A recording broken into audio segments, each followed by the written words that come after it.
कर्जत तालुक्यातील उल्हास नदीवरील भव्य श्रीराम पुलाचा लोकार्पण सोहळा आज मोठ्या उत्साहात संपन्न झाला। कर्जत खालापूर मतदारसंघाचे आमदार महेंद्र थोरवे यांच्या विशेष प्रयत्नांतून व सातत्यपूर्ण पाठपुराव्यातून हा अत्यंत महत्त्वाकांक्षी प्रकल्प पूर्णत्वास आला असून आजपासून हा पूल वाहतुकीसाठी खुला करण्यात आलाय। सदर लोकार्पण सोहळा महाराष्ट्र राज्याचे मंत्री भरत गोगावले यांच्या शुभ हस्ते आणि मावळ लोकसभा मतदारसंघाचे खासदार श्रीरंग आप्पा बारणे यांच्या प्रमुख उपस्थितीत पार पडला। हा पूल इंग्रजकालीन आणि जुना झाल्यामुळे वाढत्या लोकसंख्येला व वाहनांच्या संख्येला अपुरा पडत होता।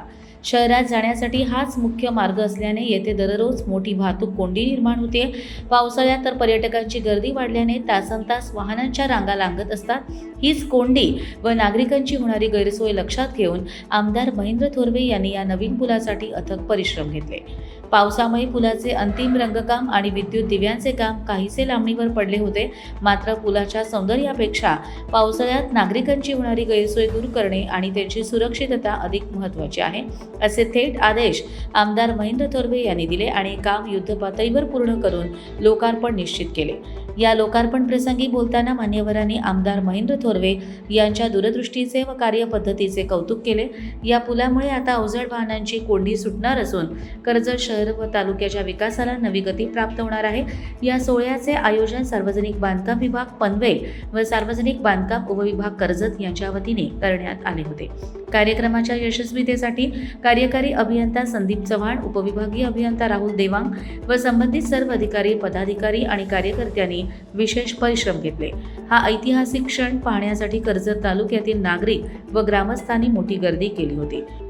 आणि मागच्या 5 वर्षामध्ये आदरणीय राज्याचे मुख्यमंत्री शिंदे साहेब असताना या ब्रिजच्या श्रीराम पुलाला त्या ठिकाणी मंजुरी त्यांच्या माध्यमातून दिलेली होती आणि आज या ठिकाणी लोकार्पण सोहळा संपन्न होत असताना कर्जतकरांना याचा सार्थ अभिमान आहे। सातत्याने कालपासून सगळ्यांच्याच मला त्या ठिकाणी फोन येत होते की अतिशय चांगला उपक्रम कर्जतच्या विकासामध्ये अजून एक महत्त्वाचं पाऊल हे या श्रीराम पुलाच्या उद्घाटनाच्या प्रसंगी त्या ठिकाणी पडणार आहे, असं सगळ्यांच्या प्रतिक्रिया कालपासून सुरू होत्या आणि मला मनस्वी आनंद या ठिकाणी होत आहे की आमच्या सगळ्यांच्या माध्यमातून भारतीय जनता पार्टी, शिवसेना, RPI, राष्ट्रवादी असं सरकार राज्यामध्ये या ठिकाणी आहे आणि या सरकारच्या माध्यमातून जास्तीत जास्त विकास कामं पुढील कामामध्ये सुद्धा या संपूर्ण मतदारसंघामध्ये करण्यासाठी आम्ही प्रयत्नशील राहू असं आपल्या सगळ्यांना अभिवचन देतो।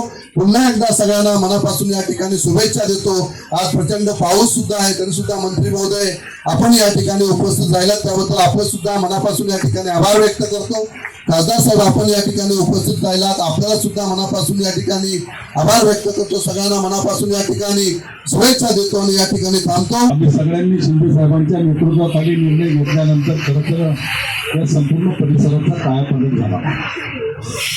कोट्यवधीचा निधी आमदार महेंद्र थोरवे यांच्या माध्यमातून या संपूर्ण तालुक्याला मिळाल्यानंतर या तालुक्याचे रस्ते असतील, या तालुक्यामध्ये विकासाच्या दृष्टिकोनातून करायची कामे असतील ती प्राथमिक स्तरावरती खरं तर मोठ्या प्रमाणावरती झाली। गेल्या अनेक वर्षापासून या तालुक्याचा जेवढा विकास झाला नव्हता तेवढा विकास आपण पाहिला असेल ते या 6-7 वर्षामध्ये प्रामुख्याने झाला आणि ते नाकारता येणार नाही। आता काही दिवसांनी असं नको वाटायला की पाऊस थांबावा, परंतु पाऊस सर्वदूर पडतोय आणि आज सकाळपासून चांगला पाऊस पडतोय।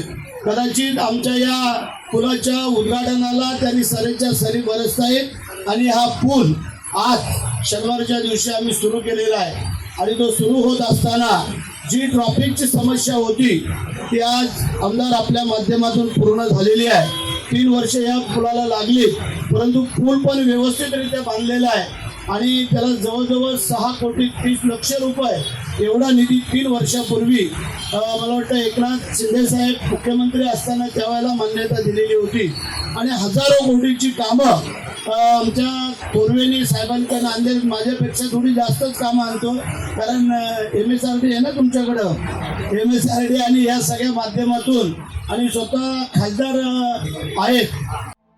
कर्जत लाईव्हसाठी महेश भगत, नेरळ।